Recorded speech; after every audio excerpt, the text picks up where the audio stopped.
the lack of care, love, concern, patience that Apollo just did not show for Emma was staggering. Hello, beautiful people. Welcome back to my channel. In this video, I will be recapping the first 3 episodes of the new Apple series, The Changeling, which, if you are not familiar, is a supernatural fantasy type series about a father who ends up losing his son and searching for his missing wife who murdered his child.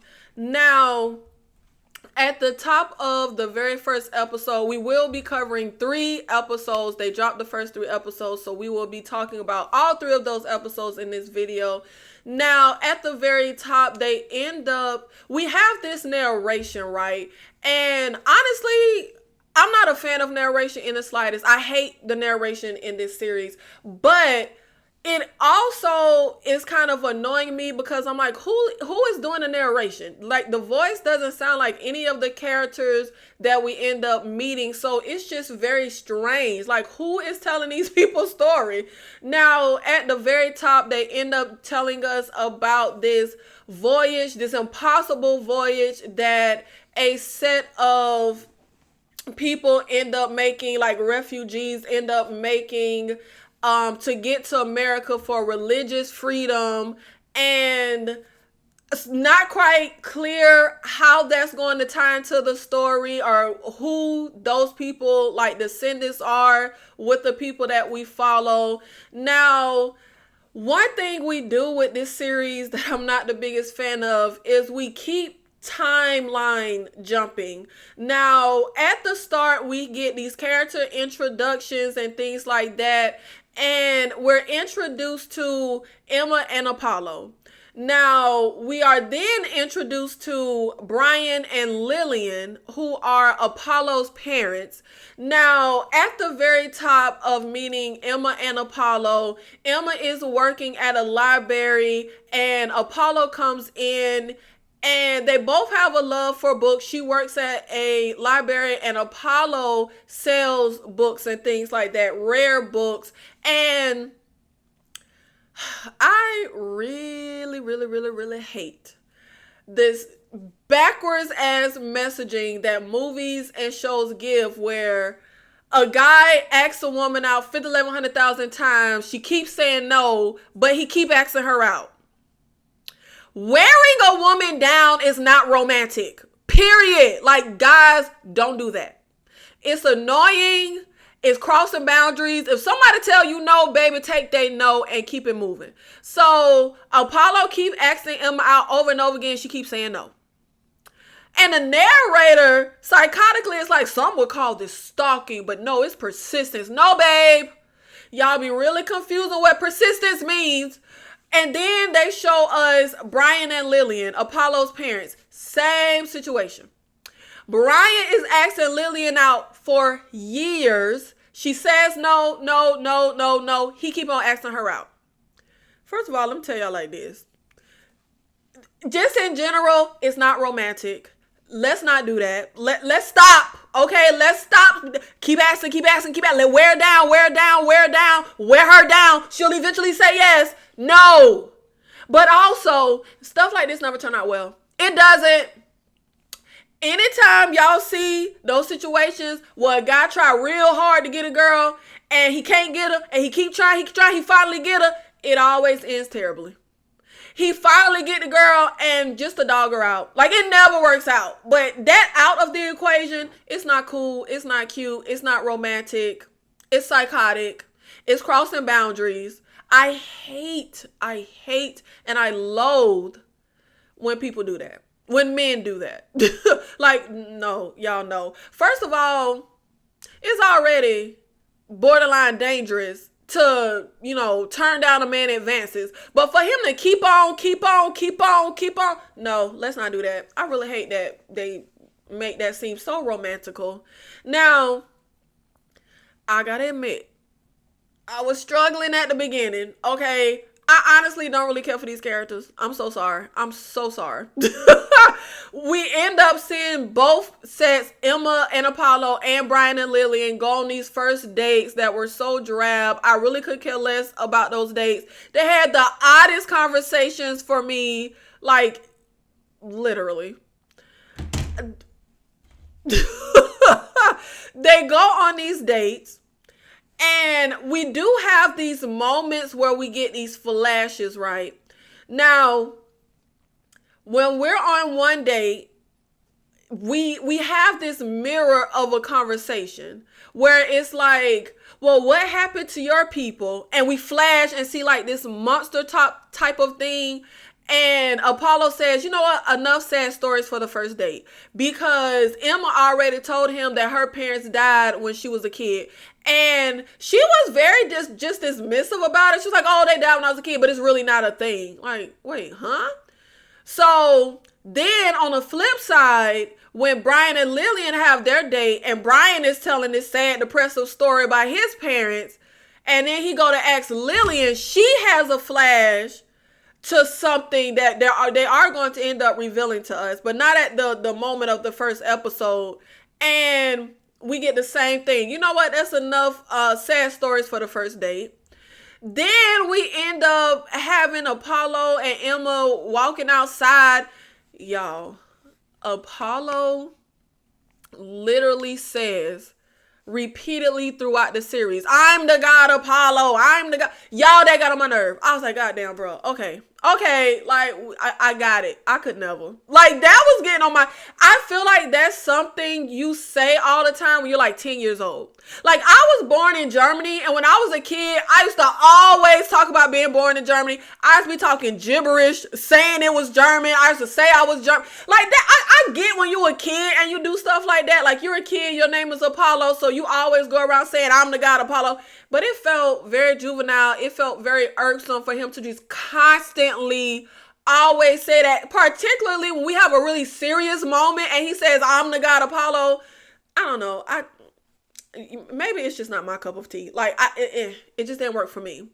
Now, I didn't care for the first date banter. I really didn't care much about a lot of this. So Emma ends up explaining to Apollo, hey, the reason I turned you down the first 100 times you asked me out on a date is because I'm actually on my way to Brazil. I'm going to be going to Brazil. But they end up hitting it off, and Apollo takes her to the airport for her to leave for her Brazil trip. Now, this was odd. We have Apollo taking Emma to the airport. She goes to walk off to get on her plane. Apollo doubles back, like, looks, and he has this look of like bewilderment or confusion. It's almost like Emma just disappeared. I don't know what that was about. And I don't know if this is going to be like that show From, where you just have all these oddities that some are going to add up and mean something and some just aren't. So I don't know. But she seemingly disappeared. Now, we then end up, and we keep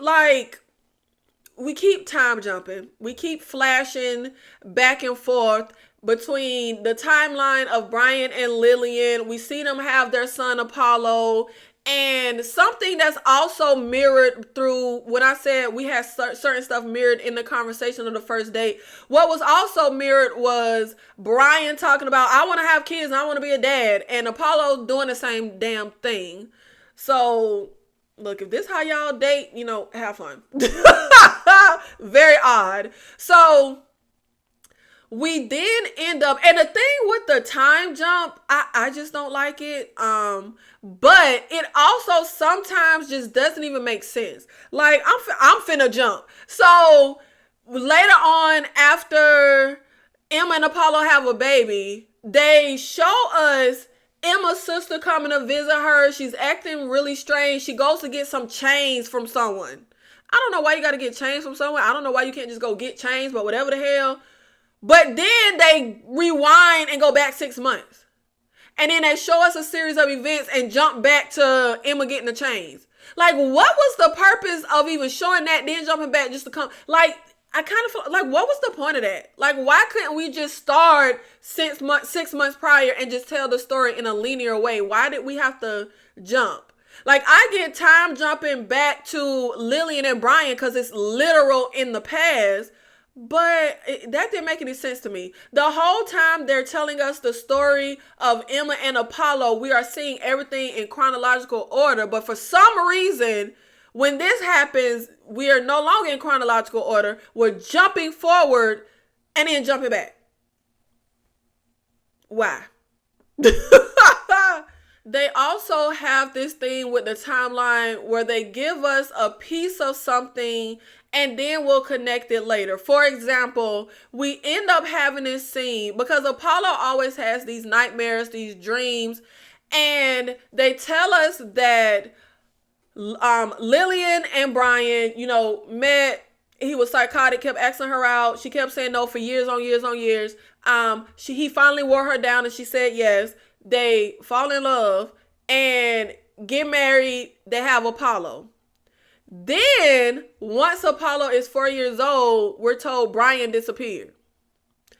And at the top of them giving this information, I wasn't clear on if he left, abandoned them, or something happened to him as far as disappearing.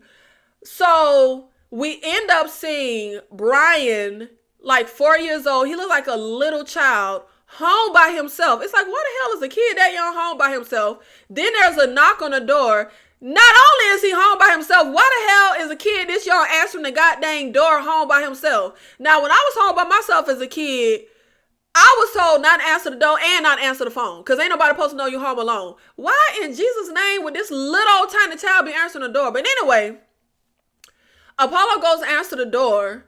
There's a man at the door with like this blue mask on. He rips the mask off. It's his father, Brian. Okay, why did you come to the door with the mask on and then rip it off? Why you didn't take it off before you came to the door? I don't understand what's happening, y'all.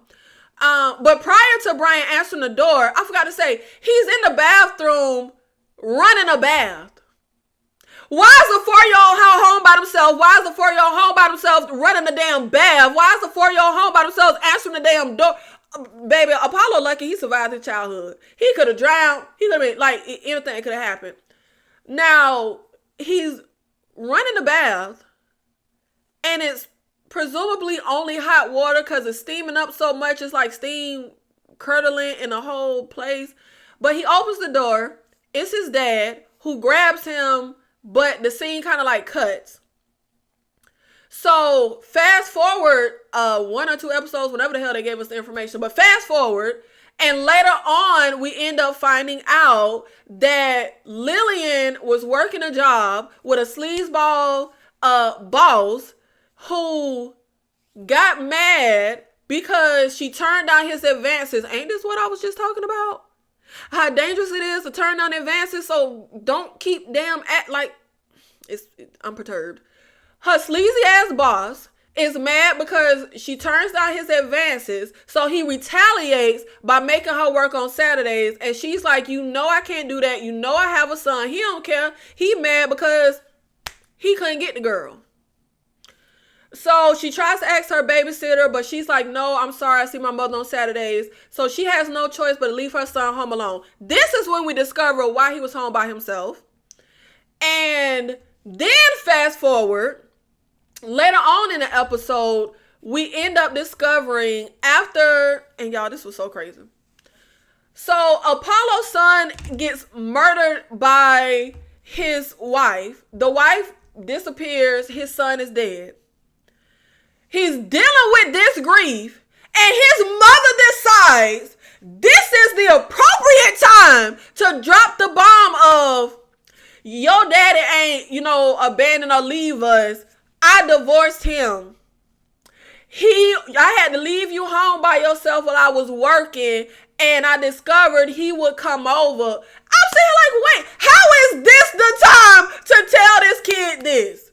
Like, are you crazy?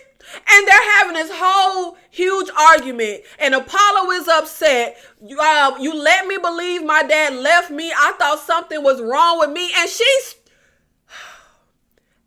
oh my God, this was so asinine. Why the hell did she say, why would you ever think that? Lady, when kids get abandoned by a parent, It is very normal for them to think there's something wrong with them. That's why their parent left. Maybe not think they're a monster.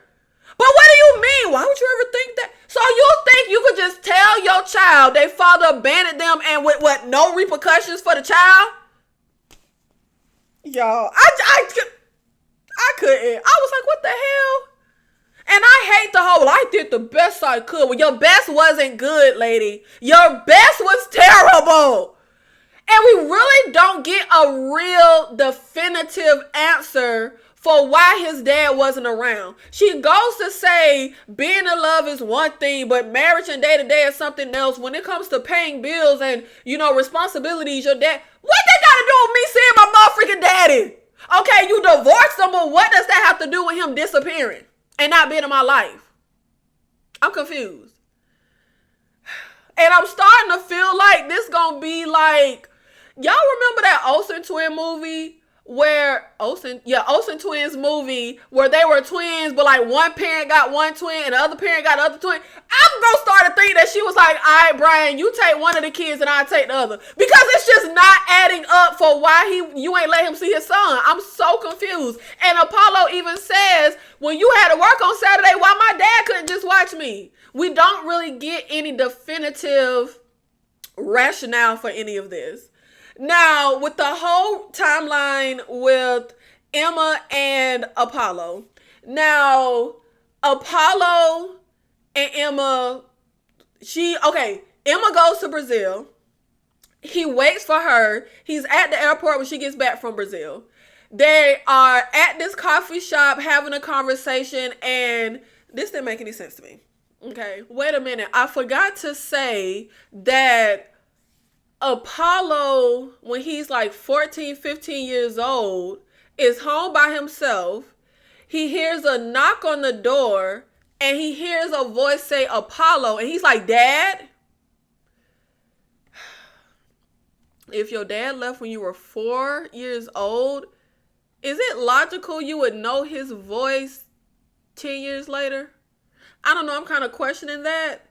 But he ends up going to answer the door. The dad isn't there, but there's a box that's like a time capsule of different things that he leaves for the kid, which presumably later on we're going to come back to these things. It's going to add up to something. There's like the movie stub from their first date, or receipt from their first date with his parents, a book and different stuff like that. And something that is really strange is y'all. So the narration isn't just irksome for me. The writing of the narration is weird. So in this time capsule box with all this stuff, Apollo finds a book. He goes to read the book, and the narrator is like, Apollo always had a love for reading, because we do see throughout the series he loved reading. Apollo always had a love for reading, but when he read this one, it was different. Huh? Like, wow, that was really descriptive. Like, the narration was killing the vibe for me. Like, what do you mean? He always loved the reading, but this book was different. Oh, that's it? That's all? And y'all, correct me if I'm wrong in the comments, but this same book that everything was different is the book he go to want to read to his son when he have a child, when he grow up. So what were y'all trying to portray to the audience about this book? It felt different, but he's still reading it to his son. So what's the difference? Is it a negative different? Is it a positive I don't understand. Now, there is something that Brian says his dad used to read to him or say to him or whatever. And y'all, it's so creepy. It's a book. A baby is a dream made real, but dreams are the fairy's favorite meal. So a baby is the fairy's favorite meal because a baby is a dream made real. Dreams are the fairy's favorite meal. So I feel like that is going to tie into the mystery of what is happening. Okay, so let's get into that. Okay. So I want to say that's all the pertinent stuff when it comes to Lillian and Brian. Oh, and Lillian also had like some traumatic when she was in her country. Her sisters, which where are her sisters? I don't know. We only see the brother die, but her and her sisters and her brother are riding in the car. They come across these soldiers on the road. The brother ends up getting shot. She pulls off past the soldiers, which I felt like, baby, we should have just blew through them in the first place. But her brother dies. And it makes her, when she's pregnant, that's when we have the flashback. When she's pregnant and Apollo is in her stomach, she's like, I'll never let anything happen to you. So again, not clear on what happened to her sisters, but we know the brother was killed in that moment. But I want to say that's all of the pertinent stuff when it comes to Liliana and Brian timeline. Now, Apollo and Emma's timeline, let's get back. She goes to Brazil, and y'all, this whole Brazil thing, okay. Emma gets back from Brazil. Apollo waiting for her at the airport. They go to this coffee shop. They're having this conversation. She's telling him about Brazil. Now, when Emma is in Brazil, she is told not to go to a certain place, which of her own free will and volition, she decides to go there anyway. She comes across this like old lady, seemingly like witchy doctor lady, like so this woman, she's old, she has like one blue eye, she has blonde hair, and she's talking to Emma about, weren't you told not to come here? Emma is like, well, I'm not scared. A lot of stuff in this was very contradictory for me. Again, Emma chooses to go of her own free will and volition. She tells the woman, she asserts, I'm not scared.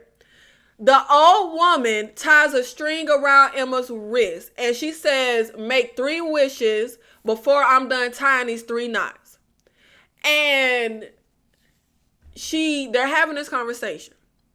The whole time Emma is talking with the old lady, like the old lady talking, when the camera goes on Emma, her facial expression, she looked like, kind of shook, a little perturbed, scared. Girl, I thought you wanted to be here. And then she snatches her arm away from the old lady and she runs away. I thought you weren't scared to be here. I thought the locals told you not to come here and you did anyway. The whole vibe of Emma in this scene didn't make much sense to me. It would have made more sense with how she was reacting if she was just frolicking in Brazil and happened to come upon this lady accidentally. But you kind of came not seeking the old lady, but you knew you were told not to come here. What do you think you were told not to come here for? Like, I hate that moment in horror movies when you go somewhere you told not to and then something terrible happened and you acting all shook. You shouldn't have went. But anyway, her snatching her arm away from the old lady and running off, it just ain't made no sense to me. But she having a conversation with Apollo, and she shows him the string on her wrist, and she says how, she was told that she can't cut it off or nothing like that. And this ain't make no sense. Apollo pulls this little like pocket knife thing out of his pocket and just cuts her string. First of all, how you cut my ish? Like, he didn't say, well, let me cut it. You mind if I cut it? I'm going to make sure your wishes come true, so let me cut it. No, he just takes it upon himself to cut her ish. She wore it for 6 months. Now, I can see if he cut it off the next day or even the next week because she don't believe in it and she don't care. But why would you wear something for 6 months that you seemingly just don't believe in to easily let someone just cut it off 6 months later? I'm sorry, but that don't make no sense. Either you believe in it or you don't believe in it, but you don't want to really mess with it. Why the hell you had it on for 6 months just for him to just cut it off? And why would you cut something off her arm without her permission to do so? That's her ish. I don't know. Now, they end up getting married, and Emma gets pregnant. Now we end up going to have dinner with one of Emma's friends. And her name was Michelle. This whole conversation felt really weird to me. Now, Emma is like fully pregnant, like ready to pop pregnant. And I didn't feel like this made no sense. We're at a really expensive restaurant where Apollo is real shook by the prices. He can't afford nothing, presumably, because all he eating is the free bread. He ordered a drink before looking at the menu and probably shook thinking his drink probably $30. He don't order nothing. You don't know what kind of money your husband got. You didn't think that bringing him to this expensive behind restaurant, like, I don't know, that felt very odd to me. Like, don't I know what restaurants my husband can and cannot afford? Whatever the hell. She ends up having to go to the bathroom. Emma does. Emma goes to the bathroom. Michelle and Apollo are at the table. Michelle goes to tell Apollo, you don't know all the stories about when your wife was in Brazil. She met this Norwegian photographer. And this is also why I say hopefully the story at the beginning is going to tie in, because the folks that came over here at the very beginning through the treacherous seas on their boat looking for religious freedom were Norwegian. Now, Emma met a Norwegian guy, photographer. She had a nude photo taken on his camera. There's a nude photo of your wife in this gallery because someone bought it. And she's looking into the lens like a sorcerer. I don't know, like this whole thing, like what are you trying to tell me? Like the whole thing felt weird. And she goes to tell him, I'm trying to tell you her third wish without breaking her trust. And at the end of the third episode, we never find out what Emma's third wish was. But you only get your 3 wishes if you leave the string on and let it naturally fall off. Then your wishes are granted. But presumably, the repercussions for it coming off is I'm presuming, will be one of those situations where, kind of like the movie Wishmaster is what I'm thinking, where you get your wish, but it's like a sinister spin on it. So we have this mystery of whatever her third wish was. But this conversation felt odd. I didn't understand what the point was that the friend was trying to make. And when he was asking about the guy, she's like, you're focused on the wrong thing. What am I supposed to be focused on? You telling me my wife has some tricks in Brazil that I don't know about and she naked in some gallery. Now, the waiter ends up coming to get Apollo because Emma is going into labor. Now, presumably I must have missed something. We're walking down the street. Emma is in labor. She's having a home birth. We decide to go into the subway. And I could not for the life of me figure out why the hell would I get on the subway and not a taxi. So I'm presuming I must have missed something. Because honestly, it was hard. Like my attention was dipping in and out. It was hard for me to really pay attention. It just wasn't holding my attention. I'm sorry. So we get on the subway. The subway ends up breaking down and won't move. Emma has the baby on the subway. Now, we end up having a sequence of Emma presumably going through a supernatural postpartum depression and Apollo being a stereotypical, like, absent-minded, don't listen to your wife when she's telling you something is wrong. That irked me so bad. He was so extremely and unrealistically for me dismissive of everything that was going on with his wife, even if this wasn't supernatural, right? And she was just in a general real life postpartum depression. He was just, the way he was completely detached from his wife was sending me. Now, they end up where they named the son Brian because Apollo was like, what about Brian? And Emma's on board with the name. And we have this series of events where, of course, with a newborn, you don't sleep. And when I tell y'all, I was a foster parent and I had a 3-day-old baby one time, and I was like, oh, when they say you don't sleep, that ain't like they mean literal. You do not sleep with a motherfucking newborn. Like, you don't sleep. So they go through this series of where they're not sleeping, they're tired. All of these events of like that are happening, problems with breastfeeding, etc., etc. And one thing that I didn't understand was Emma was walking around looking ragged, tired. Apollo was acting like he was always good. I was like, wait, why he don't look ragged and tired? And Emma ends up having to go back to work sooner than she wants to. She only has, 6 weeks or 8 weeks maternity leave. And she doesn't want to leave Brian because she's like, she don't want to leave him. He's too small. But they need her health insurance and benefits from her job at the library. So she has to go back to work. And Apollo takes Brian with him. He has the luxury to take him with him while he is on his job. And baby, nothing he was doing was right for me. First of all, he goes to look through estates and get books right. He takes the baby into this like rank basement. Baby, we don't know if it's mold in here, dust mites my baby could be breathing in. Don't take my baby into a basement. Unless it's one of them like done up nice basements like your man cave baby. But don't take my baby into a little disgusting basement. No, baby. He put the baby down on the goddamn sidewalk to do something leaning into the car. You couldn't lay the baby on the seat of the car, lay him in his car. Who lay that baby on the ground? And then what did not make any sense to me, we're in a bookstore. Apollo has this best friend, Patrice, his only friend, who is in this book business with him.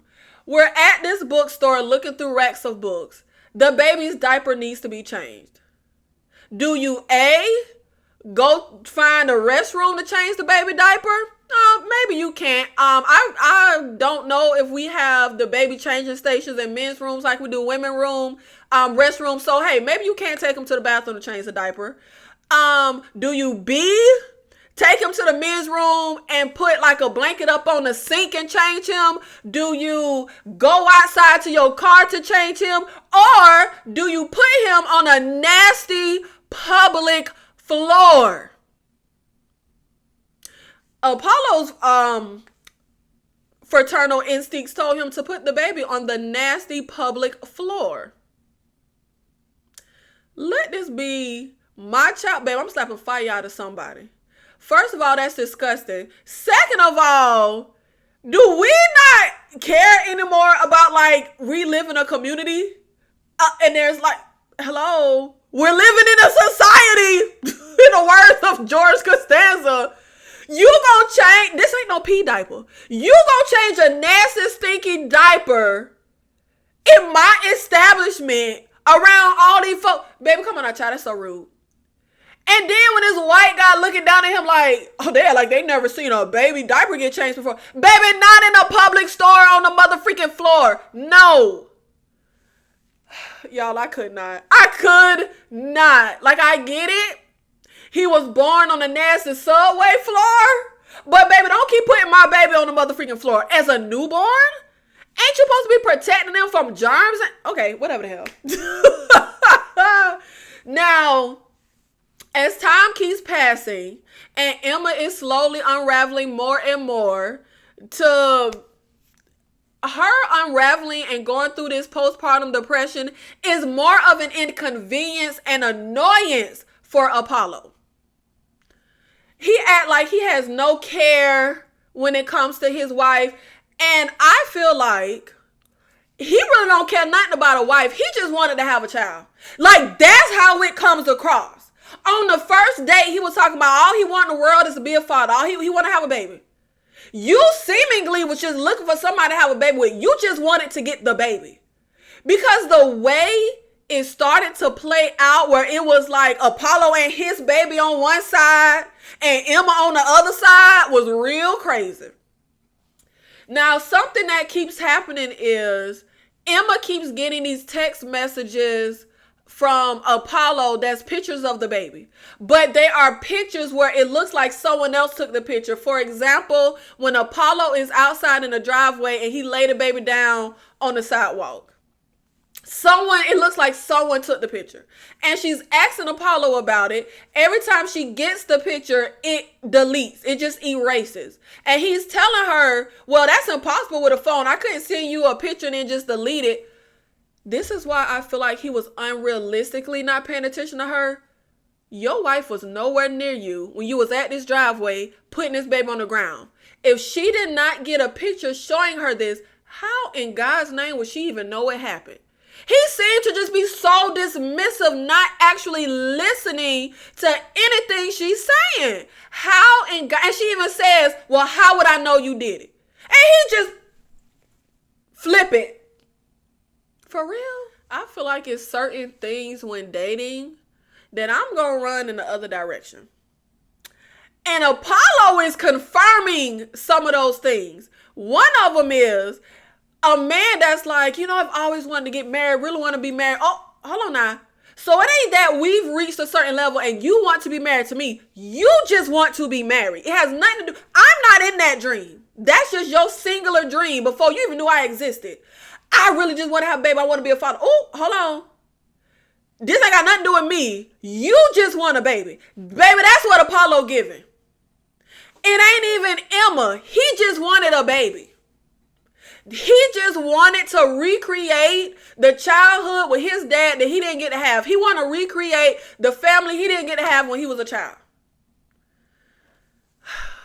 The lack of care, love, concern, patience that Apollo just did not show for Emma was staggering. I mean, it truly was. So Emma keeps getting these pictures on her phone that keeps disappearing. And she is also just in general going through this supernatural I'm calling it supernatural. It's like a supernatural postpartum depression. That's how it feels like, it's coming across. She ends up discovering this mom's group. It's called the Wise Moms. This mom group on social media. And she putting foil all over the window? Baby, she was putting something on the windows when Apollo walks in with the baby. And she's like, well, the mom group said, this is a good way to black out the windows to sleep train. You can't just buy those blackout curtains? But Apollo, oh God, y'all, his attitude was such nasty work. I thought we weren't going to sleep train, like all this different stuff. So let's fast forward. Apollo's mom, Lillian, wanted them to baptize baby Brian. They're not religious. They don't baptize him. So as time is passing, Emma wants to baptize the baby. And she goes to meet with a priest. Apollo gets home with baby Brian. And Emma is like, I think we should baptize him. Let's do it today at 1:00. I already talked to the priest. I did not understand Apollo's reaction to this. What's the harm of just going to get the baby baptized? He act like she was saying, let's go do some, crazy. Like, you take him to the church, they sprinkle some water on his forehead, they say a little prayer. And I think you're supposed to pick godparents. Like, it's just a baptism. His reaction to her wanting to do this baptism was so hostile. And he goes to say to her, like, what did he say? You ain't going nowhere with my baby.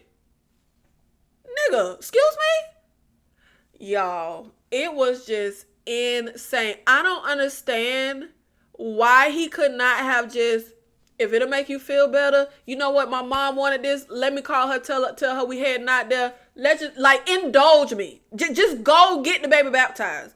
Because what does it hurt? It just really made no sense to me. Oh, this is that time jump I was talking about. We end up seeing Emma and her sister. They're walking outside Emma just walks into traffic across the street, making cars stop. We end up at this apartment, and a woman opens the door and gives Emma a bag with chains in it.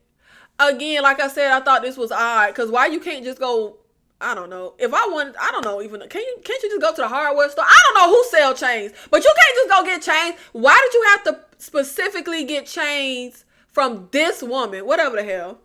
And her sister is just like, what is that? What are you doing with chains? But so we end up then having a jump 6 months earlier. And so we have this whole situation that I was just explaining. So on top of all that stuff that's happening with the situation, Emma takes the baby to the doctor, and the doctor said everything is fine. So Emma feels like the baby bit her when she was breastfeeding. And the responses to Emma saying the baby bit her, I feel like didn't make no sense. The husband is like, well, he ain't even got no teeth. But for the doctor to say he don't even have teeth, first of all, my god sister breastfed. When them babies only have gums, that ish would hurt her. When the babies would bite down. Them baby gums be hurting. First of all, when you breastfeed, your breast be tender. It can even end up where it's like cracking and stuff like that. The baby biting on your nipples that are already sore and all that ish when you trying to latch and they latch wrong and then you got to try and get them off of you and then they bite. That ish does hurt. Even if the baby ain't got no goddamn teeth. So that was so weird for me when the doctor was really dismissive of her saying the baby bit her. Oh, he doesn't have any teeth. What? Now I can see the husband saying he a man. They probably don't really know what entails with breastfeeding. But for the doctor to say that, I thought that was really odd. But anyway, Emma's walking down the street, fussing at the baby. People looking at her like she crazy.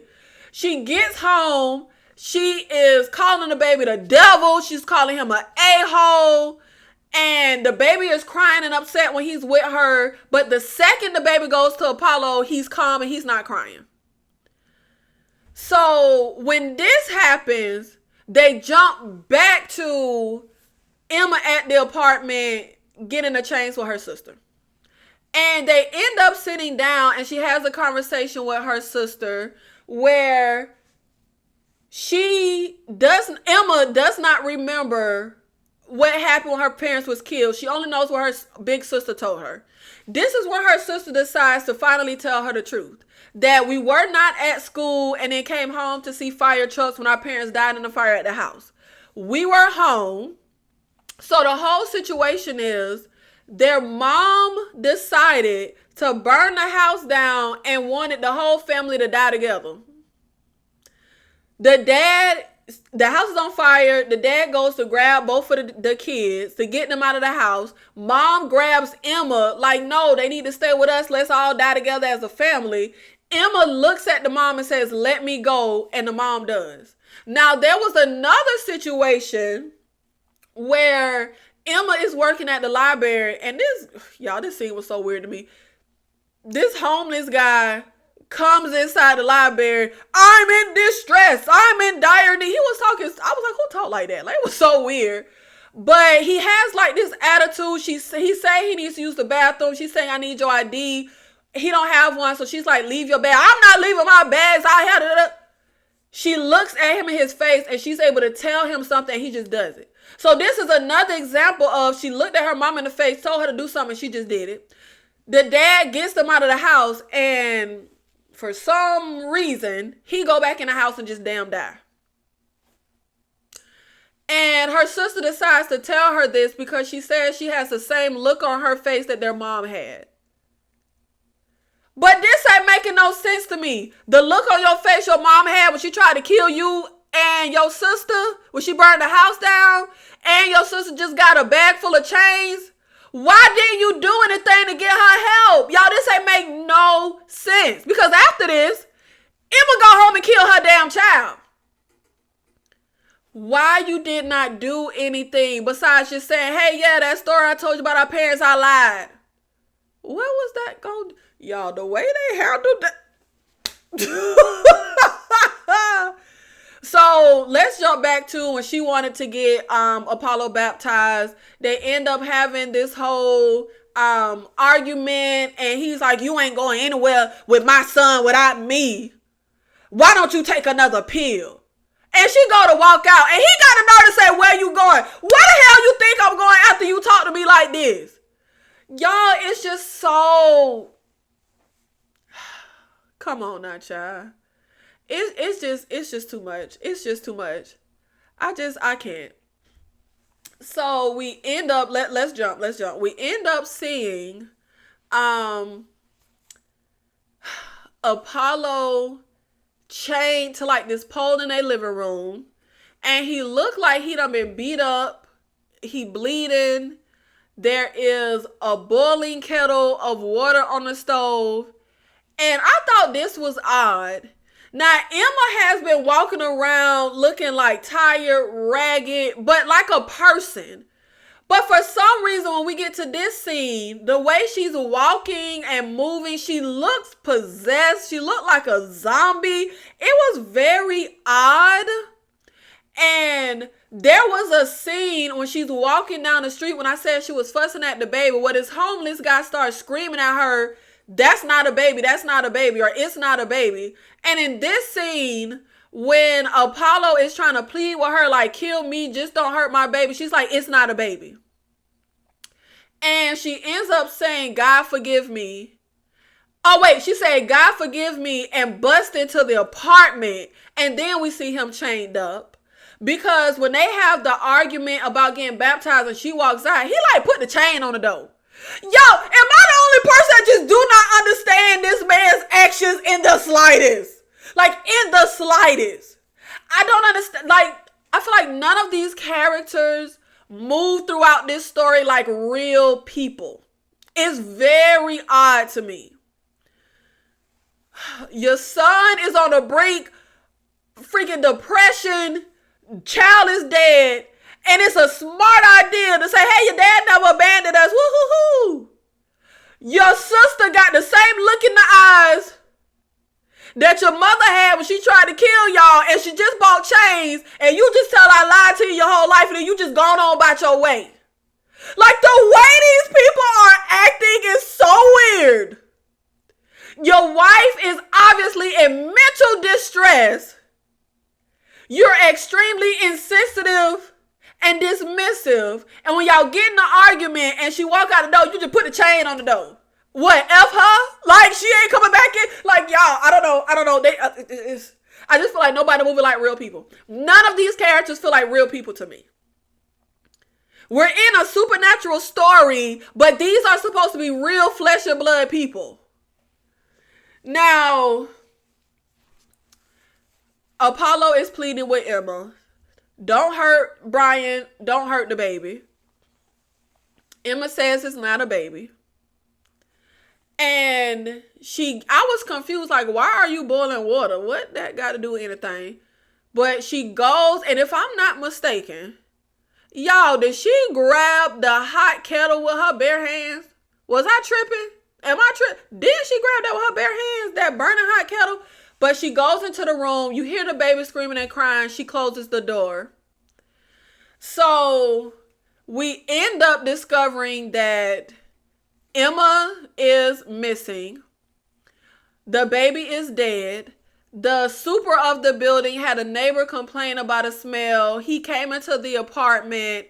The first person he found was Apollo, who he thought was dead. Then he went into the room and found the baby. No one knows where the wife is. And then I was confused because all we see is Apollo getting off of a prison bus. And I'm like, how the hell is he in prison? What in the world? But they be hopping. We see him on the prison bus. But then later on, we discover why he was on the bus. So I thought this was weird. We end up seeing, so Apollo used to take baby Brian to this park, interact with his dads that had a baby. He goes to this same park when the baby is dead, and they got an attitude with him. And I'm like, wait, when did his wife murder his child? Like, why are they acting like this? Then they talk about you shouldn't have came with a gun. I'm like, what are they talking about, a gun? But later on, they show us that Apollo went to the library where Emma worked at with a gun. Like, are y'all hiding Emma? Where is she? Like, freaking out. Number one, I feel like the man should not have went to jail. This was like a traumatic, psychotic break to me. His baby was murdered. And the person who murdered the baby is on the loose. No one know where she is. Like, he is in distress. First of all, I don't understand him going to prison, but whatever the hell. Like, obviously, that's against the law. But I did not understand the reaction of the dads. He had no control over his wife murdering his child. Like, why did y'all not have any level of it? Again, I just feel like nobody was acting like a real person. He didn't come up to the park with a gun around y'all kids. He went to the motherfucking library where his wife worked, looking for her, who is potentially a fugitive on the run after killing his son. It just felt very odd to me. One dad, who I want to say is the one who they babies would interact, had the biggest attitude. The other guy was seemingly trying to act like empathetic, but it came across more so like, I don't want to make you mad. Don't come up here with a gun, so let me try to be sensitive. But I did not understand why the other dad was just so angry. Like, where is the empathy? My God. I'm allowed to lose my mind when my child is murdered. I didn't hurt nobody. I didn't shoot nobody. Like, I'm allowed to go a little nuts when my child is murdered. And I'm assaulted and attacked. Y'all, I don't know. It felt really, really weird to me. Now, we end up seeing that Apollo has to go to these little like grief group meetings where I want to say it's a condition of his parole. Yeah, because he's asking the people to like sign something. It's a survivors group. We see him go to the group twice. And one thing we get when he goes to, I want to say it's the first time he goes to the group. Was it the first? Yeah, I think it's the first time he goes to the group. He goes to talk. Everybody already know who he is and his story. They have seen it on the news. He ends up going the second time and is at the same church where the priest is that Emma wanted to have baby Brian baptized.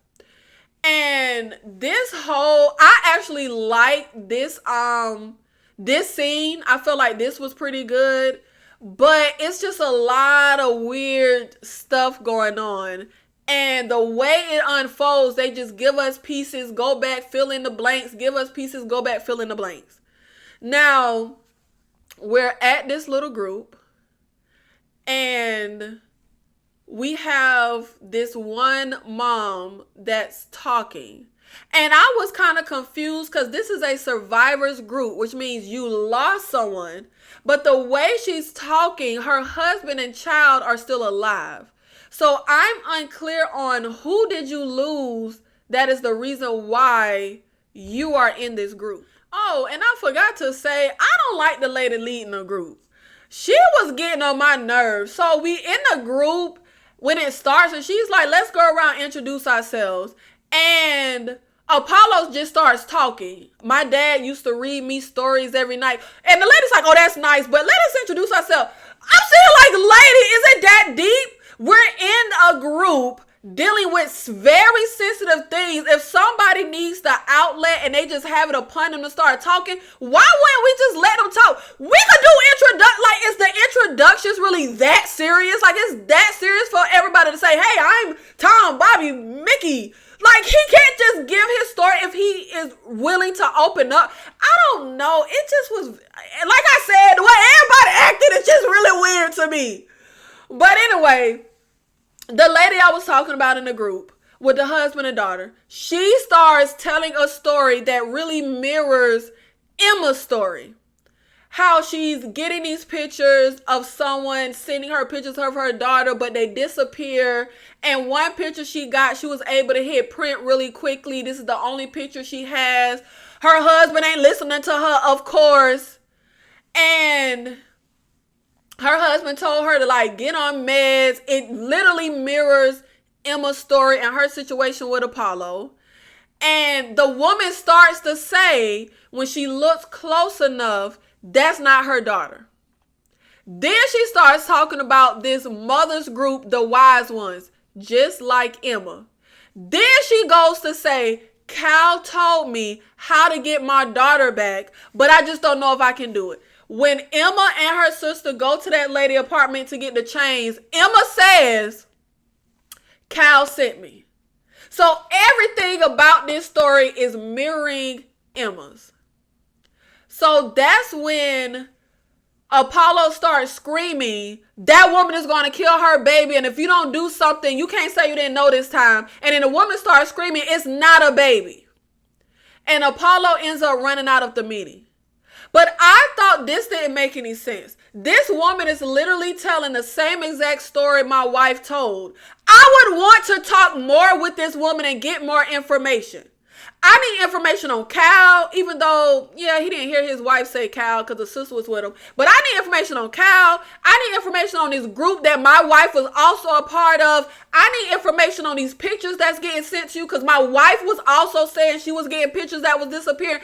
I did not understand why he ran the hell out of there. I need information. Now, this was strange. Apollo runs out of the meeting. One of the members of the group runs after him, saying he's William and Patrice sent him. Now, earlier when he has the little baby with him and goes into that basement I was talking about, he found the first edition in great condition To Kill a Mockingbird signed by the author. He doesn't tell Patrice. He's like, oh, I didn't find anything. But he tells Emma about it. They wanted to use the money for the book to finally get a home or whatever. Well, after he gets out of prison, he goes to have dinner with Patrice and his wife and gives him the book. And baby, the wife, Patrice ain't want to take the book. The wife was like, we'll take it. We'll take. She grabbed the book. We'll take it. Like, I don't know. My husband got me effed up, baby. We gonna take this expensive ass book that's worth so. So Patrice ends up, when Apollo is about to leave, being like, I know that look. If you leave here and, take your own life. So he goes to say something that's going to keep him alive. Where I'm gonna sell the book. You all about this stuff. You can't go without knowing how much somebody gonna be willing to pay for it. So this guy, William, is like, hey, Patrice sent me. I'm a potential buyer for the book. This don't even make sense. First of all, Patrice the one who has the book. Why would you need to have any type of interaction with Apollo at all? Apollo gave the book to Patrice. Told Patrice to keep all the money. Why would Patrice need to send you to Apollo? First of all, that don't make no sense. Second of all, let's say Patrice did send you to Apollo. Why in God's name would I send you to my friend's grief counseling group? What? Like, that don't even make no sense. And then that whole display that just happened was so crazy. Why would I just run after him thinking we finna just have a normal old conversation? Nothing about this made sense. Patrice goes to ask Apollo, can I buy you dinner? Why do you need to have dinner with me to buy a book? Like, is this how normal transactions work? Like, it didn't make any sense. But Apollo was like, no, but you can buy me coffee. So they go to this coffee shop and William is asking, like, how did you find the book, etc., etc. And William is talking about having kids. Oh, let me show you a picture. He pulls his phone up. He has a recording of the woman in the group. Oh, I don't know why I did that. It's just habit. It's a habit for you to record random strangers? Huh? What are you talking about, bro? Y'all, none of this was making any sense at all. So we're listening to what the woman is saying, and she's talking about the wise ones. Williams looks up wise ones and pulls up this picture, and they're like witches. The wise ones are witches. That's what Apollo says. And Apollo ends up flashing back to him saying to Emma, with me, all three of your wishes will come true. We flash back to that. So presumably they're leaving us on this cliffhanger of him saying that to her. So Something must mean something with whatever her third wish was, is what I'm speculating. Now, we do have some different things throughout the series. One is we have these missing posters of children. We just randomly see, they're not the focal point of anything. We just see them in the background. We have these wise ones, which they are now telling us are witches. We have that story that the dad would read in that book. A baby is a dream made real, but dreams are the fairies' favorite meal. So do we have fairies and witches? We have the homeless man who was yelling when Emma was holding baby Brian, saying, "It's not a baby, it's not a baby." So who is he? What's his connection? How he know it's not a baby? Because that was Emma's whole thing, was that he's not a baby. She told her sister, "I look at baby Brian, that's not my baby."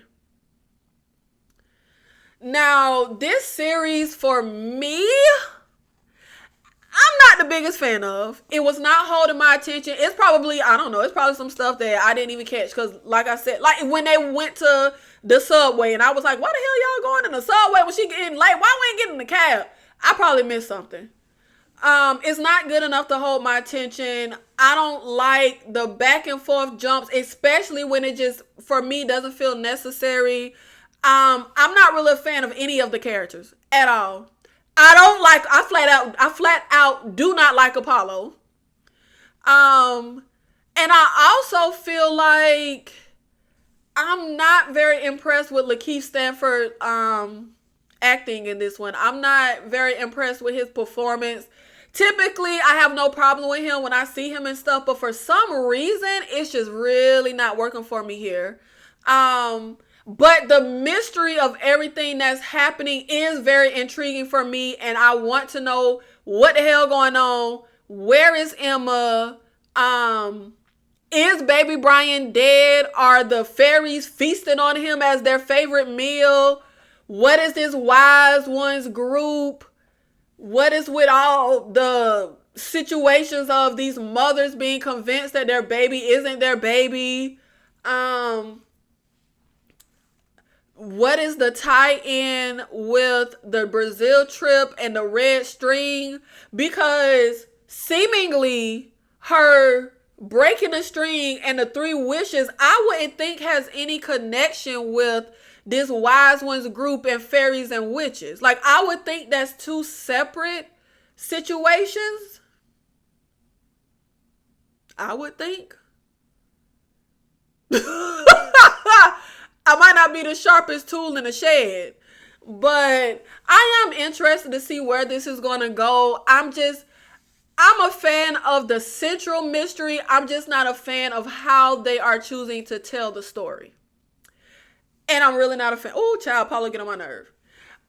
Lillian get on my nerve. Because, baby, I don't know, that whole situation of her dropping that bomb on him in the baby's room, like, after the baby done died, and then we have this whole huge argument. You drop this bomb, and she got the nerve to say, go visit your son grave. I think you should visit your son grave. Like, bitch, what is you talking about? That irked me. That irked me so bad. Like, I got enough on my plate. Why would you do this? Thank you so much for watching this video, for supporting the channel. And let me know in the comments, how are you feeling about the Changeling? What are some of your theories and predictions for everything to come? Where the hell do you think Emma is at? Where the hell is baby Brian? Is Brian dead? Because we got a dead baby. The super came in, found baby Brian. We buried him. He has a grave. But is baby Brian somewhere still alive? Or is he just dead? I don't even know what I'm leaning toward. I really have no predictions. I'm not invested enough. Like, I ain't using none of my brain power. I'm just ready for them to tell me and wrap this all up.